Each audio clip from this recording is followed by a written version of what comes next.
안녕하세요, 편안한 IT 리뷰 더신자입니다. 자, 오늘은 올해 9월 출시가 예상되는 아이폰 15 시리즈에 대한 이야기를 해보려고 합니다. 정말 다양한 부분에서 변경될 것이라는 게 확인되고 있는데요. 하나씩 빠르게 알아보도록 하죠. 일단 아이폰 15 프로 라인에서는 베젤의 변화를 확인할 수 있었습니다. 무려 상하 좌우 동일하게 1.55mm까지 줄어든다고 하는데요. 이렇게 되면 현존하는 스마트폰에서 가장 얇은 상하 좌우 베젤을 가지게 됩니다. 마치 애플워치의 베젤이 애플워치 7부터 엄청나게 얇아진 것처럼 현재 아이폰 14 프로의 베젤이 2.17mm니까 상당히 많이 줄어들게 되는 겁니다. 베젤이 얇은 아이폰 굉장히 궁금한데요. 다만 아이폰 15 일반 라인은 현재 아이폰 14 프로와 동일한 베젤이 적용될 것으로 보입니다. 그래도 보시는 것처럼 일반 라인도 노치가 아닌 다이나믹 아일랜드가 탑재되면서 아이폰 14 시리즈처럼 차이가 크게 벌어지지는 않을 것으로 보입니다. 솔직히 아이폰 14 시리즈는 디자인에서부터 차이가 보이다 보니까 프로 시리즈를 사라고 드림인 수준이었잖아요. 이번에는 좀 그런 부분에서는 나아졌다고 볼 수 있겠습니다.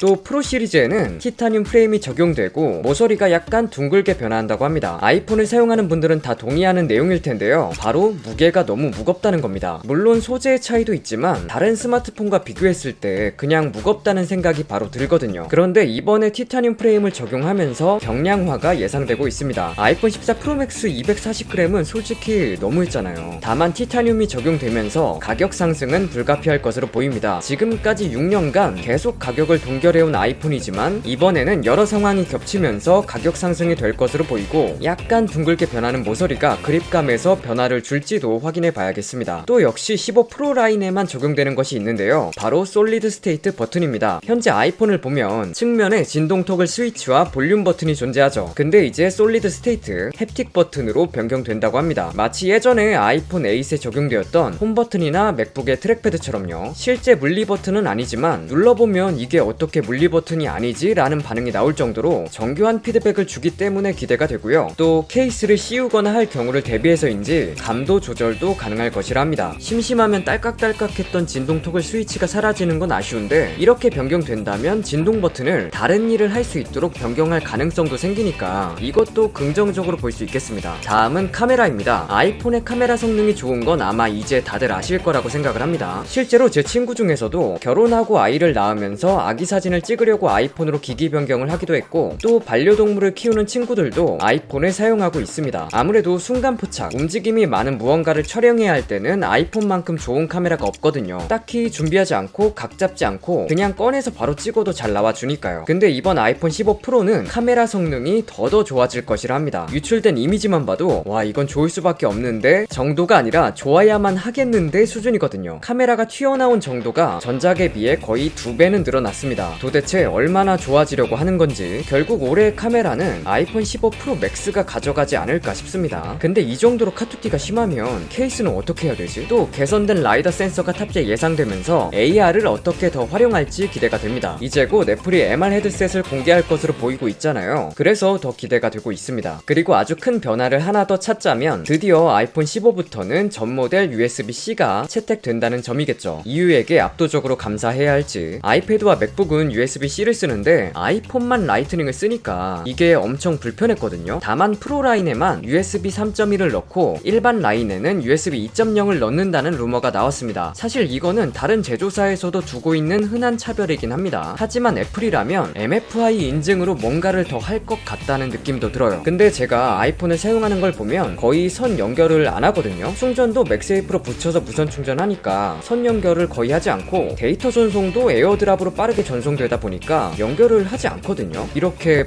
포트가 없어지려나? 그리고 램의 변화. 아이폰도 8GB 램 시대가 오긴 오네요. 아이폰 15 프로 라인에는 8GB, 아이폰 15 일반 라인에는 6GB 램이 탑재 예상되고 있습니다. 아이폰에 8GB라 갤럭시를 따라올 거라고는 생각하지 못했는데 따라오네요. 이러면 아마 내년에는 이제 갤럭시 기본 모델을 12GB로 올리지 않을까요? 게이드. 프로세서의 경우는 프로 라인에 A17 바이오닉 칩 탑재, 아이폰 15 일반 라인에는 A16 탑재가 예상되고 있습니다. 이미 아이폰 14에도 이렇게 적용을 했기 때문에 그대로 이어질 것으로 보이고요. A17 칩은 3나노 공정으로 제작되므로 비약적인 성능 향상도 기대해 볼 수 있겠습니다. 배터리 테스트하기가 벌써부터 좀 무서워지는데요. 게임 성능과 배터리 타임이 얼마나 증가할지 기대해 봐야겠습니다. 자, 오늘은 올해 출시할 아이폰 15 시리즈에 대해 알아봤는데요. 생각보다 많은 것들이 변경될 것으로 보여서 이번에도 기대를 하지 않을 수가 없겠습니다. 뭐 아이폰 걱정은 하는 거 아니긴 하죠. 저는 베젤이 가장 궁금한데 여러분들은 아이폰 15 어떤 것이 가장 궁금하신가요? 댓글로 남겨주시면 다음 영상에 참고할 수 있도록 하겠습니다. 끝까지 시청해주셔서 감사드리고 재밌게 보셨다면 좋아요 부탁드려요. 오늘 준비한 영상은 여기까지입니다.